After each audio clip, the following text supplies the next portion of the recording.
All right, folks, welcome back to Precalculus. We're in Chapter 7, Section 2, dealing with more non-right triangles. And specifically today, it's going to be the law of cosines, and we're going to deal a little bit with finding the area of non-right triangles. So just to jump in really quick, in review, the last Section 7, Chapter 7, Section 1, we went over the law of sines, and that was applicable whenever we had an angle-angle-side triangle, an angle-side-angle triangle, or a side-side angle triangle, which was that special case when we could have no triangles, one triangle, or two triangles.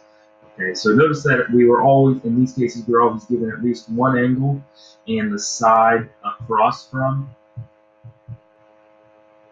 that angle. So now we're going to be dealing with side-side-side triangles when we're given three sides, or side-angle-side triangles when we're given two sides, and the included angle, meaning the angle in between them. So when we're giving one of these two cases, side-side-side or side-angle-side, we're going to be using the law of cosines, which is a squared is equal to b squared plus c squared minus 2bc cosine of angle A. Okay, so we're going to note the relationship between the squared term, and the indicated angle. So notice that the side that we're solving for is always going to be across from the angle that we're given. And we're going to be using the two sides around that angle. Okay, so jumping straight in, you see that we're given B is 98 degrees, side length A is 13, and side length C is 20. Okay, that is a side-angle-side triangle. It screams out law of cosines. So immediately we know it's b squared is equal to a squared plus c squared minus 2ac cosine of b. So if we plug that in, it's just going to end up being 13 squared plus 20 squared minus 2 times 13 times 20 times the cosine of 98. Okay, and we'll go ahead and solve for b really quick using a calculator. I'll just show you how to type it in. So we've got 13 squared plus 20 squared. I'm a big fan of just typing it all in at the same time. Minus 2 times 13 times 20 times the cosine of 98. Okay, it doesn't really matter about parentheses here in this case because PEMDAS multiplication is going to happen before the addition subtraction does anyways. We're going to hit enter. We're going to get this big number 641. That's not the length of b. B is not 641. Notice b squared was equal to all that stuff. So we have to go back and we have to square root. I guess I didn't need that. Close parenthesis. We square root and b is 25.33. 25.33 is the length of side b.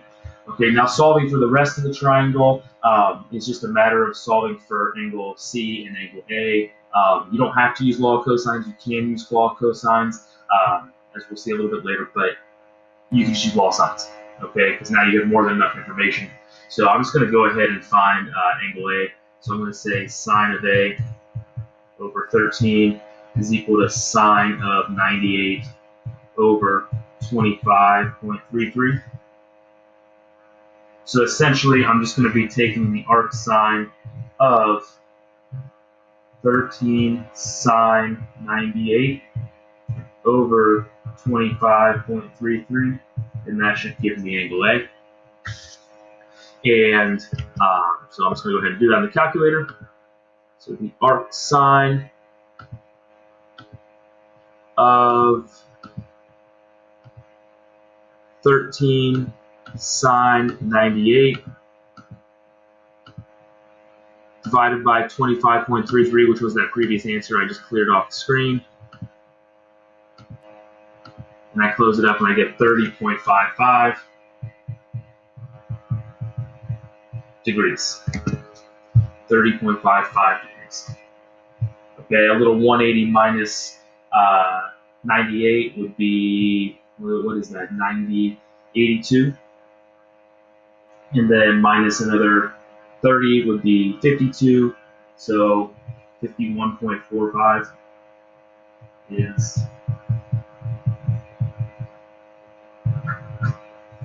angle C. Okay, so we're going to jump in and just do this next one here. It's going to happen really fast. I'm going to do a little bit less on the calculator just to kind of speed things up. But if we look, they're giving us A is 39 degrees, angle A is. Side length B is 20, and side length C is 15.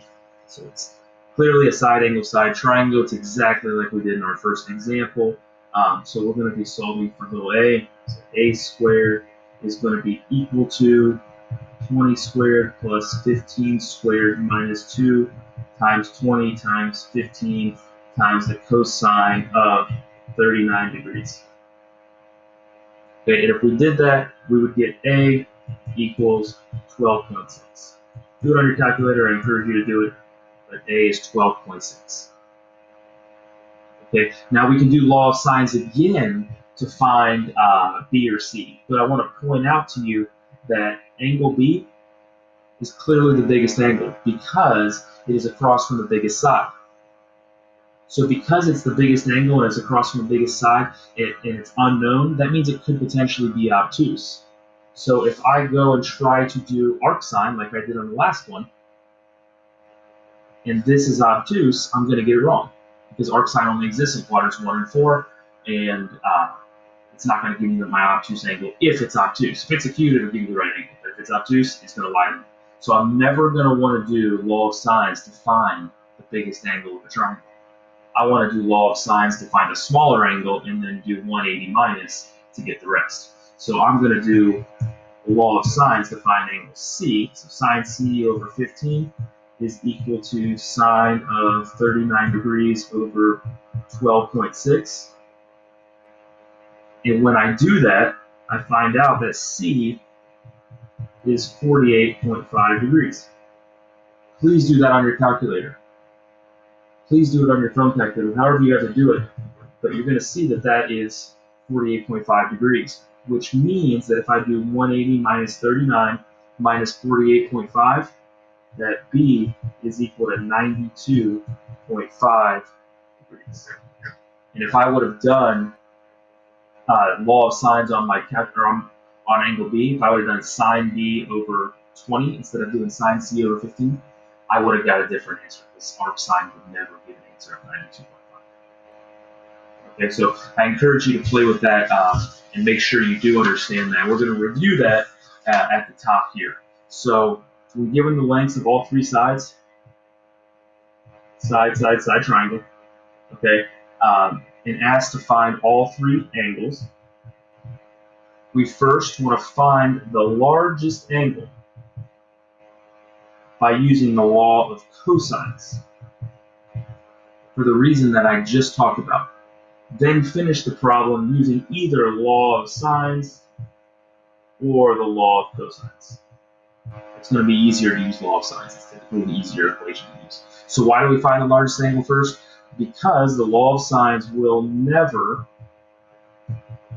ever, highlight that, produce an obtuse angle. Just got done saying it. Okay? If an angle might be obtuse, meaning it is the biggest angle, then please always use the law of cosines to find it.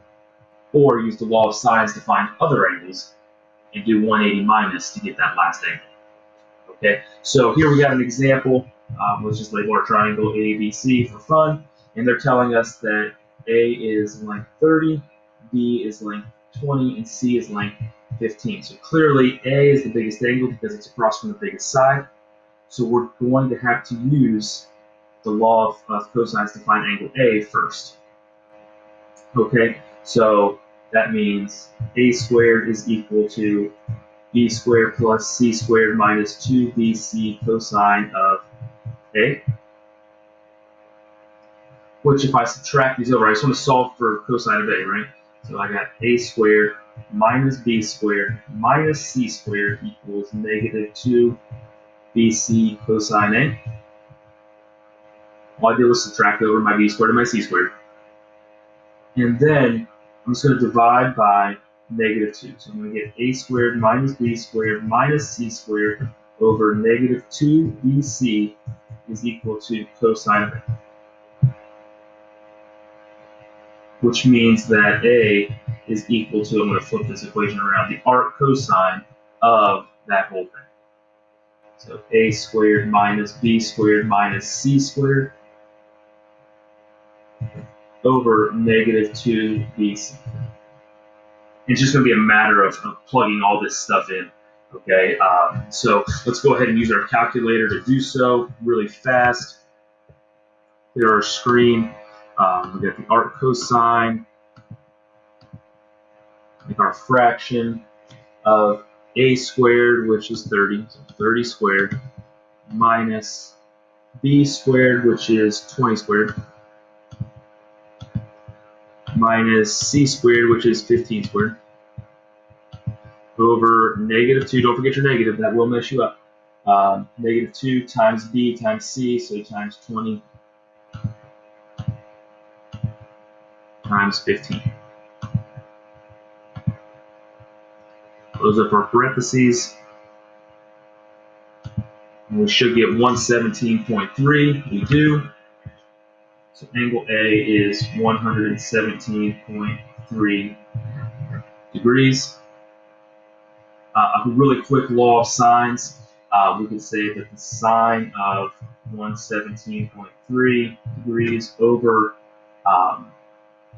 30 is equal to, don't go into the side of your paper, hopefully you save space, is equal to the sine of, let's say, angle B over 20. Okay, just a quick law of sines there. We should be fluent in that by now. If you do that, you will get B is equal to 36.3 degrees with a little bit of 180 minus. You find out that C is now 26.4 degrees. Okay, notice I can do the law of sines to find angle B because angle B is clearly not the biggest angle. Angle A was the biggest angle. A triangle can only have one obtuse angle. So we found out this one was in fact obtuse. It's impossible for those two to be obtuse. Okay, so I'm going to ask that you do the next one on your own, and then that you also try to do the two application problems on your own as well. Okay, and I'll be able to answer those questions in class or whenever we meet and talk about those things. But they are law of cosines problems, and you should be able to answer them on your own using the law of cosines. So lastly, we're going to talk about area. Okay, so find the area of non-right triangles. So for a right triangle, or given the height of the triangle, we're going to use the equation area is equal to 1/2 base times height. If we're ever given two sides and an included angle, aka a side angle side triangle, then we're going to use area is equal to 1/2 times both of those sides that are given times the sine of the included angle. So we'll say sine of angle. That's for a side angle side. 1/2 times the two sides that are given times the sine of the angle that's given. Okay. If we're given two angles and any side, meaning angle, angle, side, or angle, side, angle triangles, we are first going to find the third angle. You have to find the third angle. Find the third angle. And then we're going to use the equation area is equal to c squared, or the one side that we know, times the sine of two angles next to that side we know, divided by 2 times the sine of the angle across from the side we know. It'll make a little more sense when we come into practice here in a second. And then if we're ever given three sides, aka a side, side, side triangle, we're going to use Hero's formula. And to do that, you first have to calculate the semi-perimeter, semi meaning half, perimeter meaning length around. So you're going to take all of your sides, a plus b plus c, and divide it by 2. And then you're going to use that value to find the area, which is going to be equal to the square root of the semi-perimeter times the semi-perimeter minus a times the semi-perimeter minus b times the semi-perimeter minus c. So let's get into practice here really quick. So if, here we go, we look right here, we have the base of a triangle and the height of a triangle. Boom, we're up here at the top. We have for a right triangle or a triangle given the height. We're at 1/2 base times height. So the area is equal to 1/2 times 4 times 2, which is 4 square feet. Really simple. Okay, we'll look at this next example, 8 here. Ooh, a side angle side triangle. Specifically up here. So we're going to say the area is equal to 1/2 times the 2 sides that we know times the sine of the angle in between. And if your calculator, as long as your calculator is in the correct degree mode, and you just type all this in, you would get 3.06 square inches. Okay, I'm not going to type that in the calculator for you. You guys can all do that. Okay, so here we're given 2 angles and a side. I'll try to keep it on your screen here. 2 angles in any side. First, we've got to find that third angle. So 180 minus 19 minus 52 is 109 degrees. Now the area is equal to 6 squared times the sine of the 2 angles next to it. So sine of 52, sine of 19, all divided by 2 sine of 109.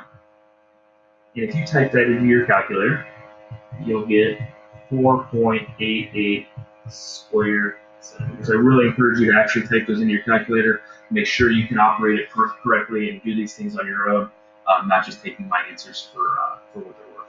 Okay, definitely see if you can get those answers. But for the last triangle here, ooh, side, side, side triangle. We're given 3 sides. We're going to use Hero's formula. To find Hero's formula, first we need to know the semi-perimeter. 2 plus 3 is 5, plus 4 is 9. So the semi-perimeter is 4.5. So the area of this triangle is going to be 4.5 times 4.5 minus 2 times 4.5 minus 3 times 4.5 minus 4. Really cramped in there, but all I'm doing is using this formula up here. Using 4.5 for S because 4.5 is the perimeter divided by 2, the semi-perimeter. And if you type that in your calculator, you'll get 2.9 square miles. And that's our notes. I hope that you guys have learned something. If you have any questions, I look forward to working with you in class.